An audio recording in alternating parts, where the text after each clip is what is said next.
Hello दोस्तों, student point channel पर आप सभी का बहुत बहुत स्वागत है। आप सभी को राधे राधे, प्रणाम। उम्मीद है आप सब बहुत अच्छे होंगे और आपकी पढ़ाई भी बहुत अच्छी चल रही होगी। तो दोस्तों, पिछली वीडियो में हमने विराम चिन्ह देखे थे। हिंदी के जितने भी विराम चिन्ह होते हैं उन्हें विस्तृत व्याख्या के साथ कल हमने पढ़ा था, तो आप पिछली वीडियो ज़रूर देखिएगा। और आज जो टॉपिक हम कवर करेंगे वो है वर्ब यानी क्रिया। तो हिंदी में जितने भी प्रकार की क्रिया होती हैं उन्हें आज हम कवर करेंगे। तो चलिए वीडियो को स्टार्ट करते हैं। सबसे पहले हम देखेंगे क्रिया की परिभाषा। क्रिया किसे कहते हैं? जिस शब्द से किसी कार्य का होना या करना समझा जाए उसे ही क्रिया कहते हैं। यानी किसी भी कार्य का करना या होना ही क्रिया है। जैसे खाना, पीना, पढ़ना, सोना, रहना, जाना। तो ये खाना क्रिया है, पीना, पढ़ना, सोना, रहना, जाना, तो ये सारी क्रियाएं हैं। अब आगे हम देखेंगे कि धातु किसे कहते हैं। क्रिया के मूल रूप को धातु कहते हैं, यानी धातु से ही क्रिया बनती है। तो क्रिया के मूल रूप को धातु कहते हैं। धातु से ही क्रिया पद का निर्माण होता है, इसलिए क्रिया के सभी रूपों में धातु उपस्थित रहती है। यानी क्रिया के जितने भी रूप होते हैं या जितनी क्रियाएं होती हैं उनमें धातु उपस्थित होता है और धातु से ही क्रिया का निर्माण होता है। अब हम उदाहरण देखेंगे। जैसे चलना है तो चलना क्रिया है, तो चलना क्रिया में चल धातु है। और पढ़ना भी क्रिया है, तो पढ़ना क्रिया में पढ़ धातु है। तो चल धातु से चलना बना है, पढ़ धातु से पढ़ना क्रिया बनी है। धातु में ना प्रत्यय जोड़कर क्रिया का निर्माण होता है। यानी चल धातु में ना प्रत्यय जो बाद में जुड़ते हैं किसी शब्द के, तो किसी शब्द के बाद में ना प्रत्यय जोड़कर ही क्रिया का निर्माण होता है। जैसे चलना, पढ़ना, तो इसमें ना लगा है अंत में। अब हम देखेंगे धातु के भेद या धातु के प्रकार जो है दो होते हैं, मूल धातु और यौगिक धातु। तो मूल धातु क्या है? यह स्वतंत्र होती है तथा किसी अन्य शब्द पर निर्भर नहीं होती। जैसे जा, खा, पी, रह, तो ये मूल धातु है। जा से जाना, खा से खाना, पी से पीना, रह से रहना, तो जो है ये मूल धातु हैं, इनसे क्रिया बनती है। अगला है यौगिक धातु। यौगिक धातु किसे कहते हैं? यौगिक धातु मूल धातु में प्रत्यय लगाकर कई धातुओं को संयुक्त करके अथवा संज्ञा और विशेषण में प्रत्यय लगाकर बनाई जाती हैं। यह 3 प्रकार की होती है। यौगिक धातुएं जो मूल धातुओं में प्रत्यय लगाकर बनाई जाती हैं उसे ही यौगिक धातु कहते हैं। यह जो है 3 प्रकार की होती है। पहला है प्रेरणार्थक क्रिया। प्रेरणार्थक क्रिया क्या है? यह क्रिया अकर्मक एवं सकर्मक दोनों क्रियाओं से बनती है। जैसे उठाना, उठवाना, दिलाना, दिलवाना, सुलाना, सुलवाना, पिलाना, पिलवाना। यहाँ अर्थात जहाँ पर प्रेरणा प्रकट हो, यानी कोई कार्य करवाया जाए, उसे ही प्रेरणार्थक क्रिया कहते हैं। दूसरा है यौगिक क्रिया।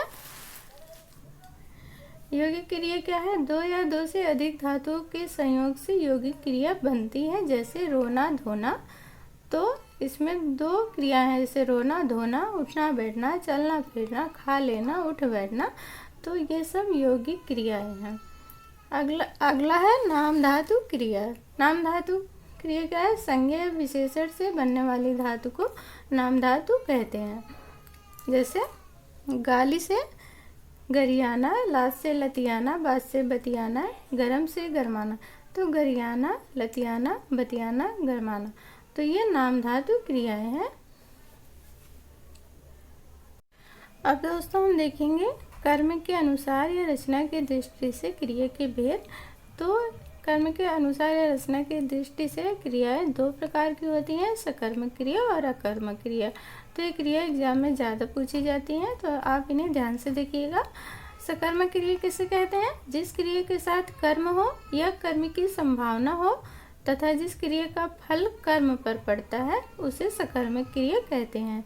सकर्मक या इसके नाम से स्पष्ट है, सकर्मक यानी क्रिया के साथ।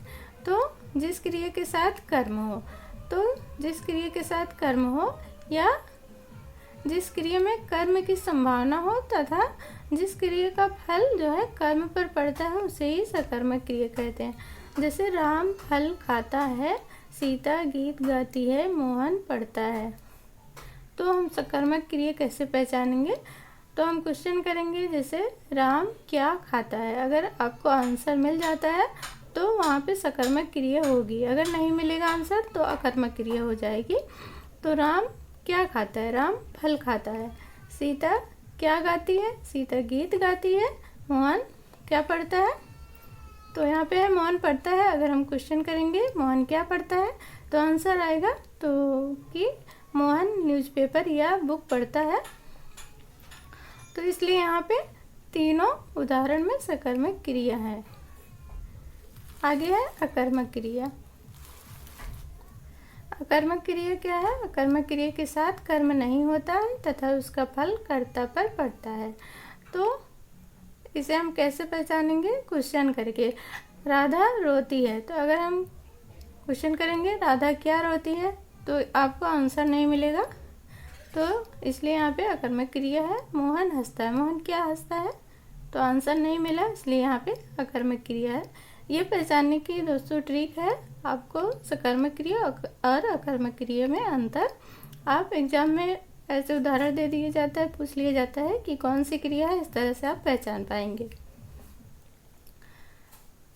अब हम पहचान देख लेते हैं। जो मैंने बताया वही है, सकर्मक और अकर्मक क्रियाओं की पहचान क्या और किसको प्रश्न करने से होती है। यदि दोनों का उत्तर मिले तो समझना चाहिए कि क्रिया सकर्मक है और यदि ना मिले तो अकर्मक है। राम फल खाता है, तो राम क्या खाता है? फल खाता है। बालक रोता है, बालक क्या रोता है तो आंसर नहीं मिला, इसलिए इसमें अकर्मक क्रिया होगी। अब दोस्तों क्रिया के जो अन्य भेद हैं उन्हें हम एक एक करके देख लेते हैं। तो जो अन्य भेद बचे हुए हैं, सहायक क्रिया, पूर्वकालिक क्रिया, नामबोधक क्रिया और द्विकर्मक क्रिया, संयुक्त क्रिया। तो ये 5 क्रियाएं बची हुई हैं, इन्हें हम और कवर कर लेते हैं तो हमारा क्रिया टॉपिक समाप्त हो जाएगा। सबसे पहले देखेंगे सहायक क्रिया। सहायक क्रिया मुख्य क्रिया के साथ प्रयुक्त होकर अर्थ को स्पष्ट और पूर्ण करने में सहायता करती है। जैसे यहाँ पे मैं घर जाता हूँ, तो यहाँ पे जाना जो है मुख्य क्रिया है, हूँ सहायक क्रिया है। वह हंस रहे थे, तो वहाँ पे हंसना, यहाँ पे हंसना मुख्य क्रिया है और रहे थे ये सहायक क्रिया है। रहे सहायक क्रिया है, तो ये हो गई सहायक क्रिया।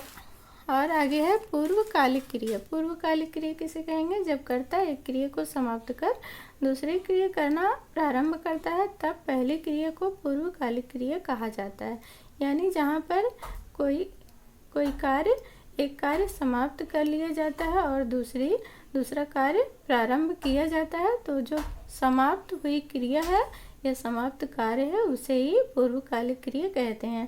जैसे राम भोजन करके सो गया, तो यहाँ पे राम जो है भोजन करके पहले भोजन किया फिर सो गया, तो सोने से पहले जो है उसने भोजन किया है, तो ये भोजन करके यानी भोजन करके पूर्वकालिक क्रिया हो गई, और सो गया तो ये बाद वाली क्रिया है, तो इसे ही पूर्वकालिक क्रिया कहेंगे।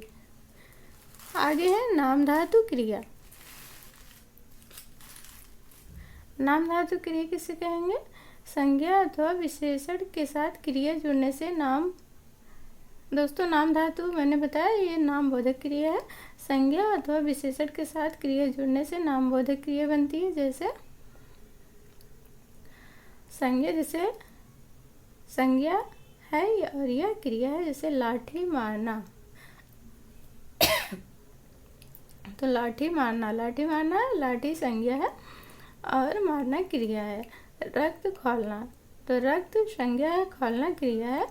उसी प्रकार विशेषण क्रिया क्या है? जैसे दुखी होना, दुखी विशेषण है, होना क्रिया है। पीला पढ़ना, पीला विशेषण है और पढ़ना जो है क्रिया है। तो ये हो गई नाम बोधक क्रिया। दोस्तों अगला है द्विकर्मक क्रिया। द्विकर्मक क्रिया क्या है? जिस क्रिया के दो कर्म होते हैं उसे द्विकर्मक क्रिया कहा जाता है। जैसे अध्यापक ने छात्रों को हिंदी पढ़ाई, तो यहाँ दो कर्म है, पहला है छात्रों को और हिंदी। तो अध्यापक ने छात्रों को हिंदी पढ़ाई, तो छात्रों को पहला कर्म है और हिंदी पढ़ाई दूसरा कर्म है, इसलिए यहाँ पे द्विकर्मक क्रिया है। श्याम ने राम को थप्पड़ मार दिया, तो राम को ये पहला कर्म है, थप्पड़ मार दिया, यह दूसरा कर्म है थप्पड़, तो इसलिए यहाँ पे द्विकर्मक क्रिया है। अगला है संयुक्त क्रिया। संयुक्त क्रिया किसे कहेंगे? जब कोई क्रिया दो क्रियाओं के सहयोग से निर्मित होती है तब उसे संयुक्त क्रिया कहते हैं। यानी वह खाने लगा तो वह खाने लगा, तो यहाँ पे संयुक्त क्रिया है। मुझे पढ़ने दो, वह पेड़ से कूद पड़ा, मैंने किताब पढ़ ली, वह खेलती कूदती रहती है। तो इसकी परिभाषा क्या है? जब कोई क्रिया दो क्रियाओं के सहयोग से निर्मित होती है तब उसे संयुक्त क्रिया कहते हैं। तो यहाँ पे दो क्रियाएं हैं, खाने लगा, पढ़ने दो, कूद पड़ा, पढ़ ली, खेलती कूदती रहती है। तो दोस्तों यह संयुक्त क्रिया है। तो आज हमने देखा दोस्तों क्रिया के सारे प्रकार और परिभाषा देखी। तो आप पूरी वीडियो ज़रूर देखिएगा, आपको दोबारा कोई और वीडियो देखने की ज़रूरत नहीं पड़ेगी। तो दोस्तों अगर वीडियो पसंद आए तो लाइक, सब्सक्राइब और कमेंट ज़रूर कीजिएगा और मुझे बताइएगा आपको क्लास कैसी लगी। तो मिलते हैं अगली वीडियो में। राधे राधे सभी को।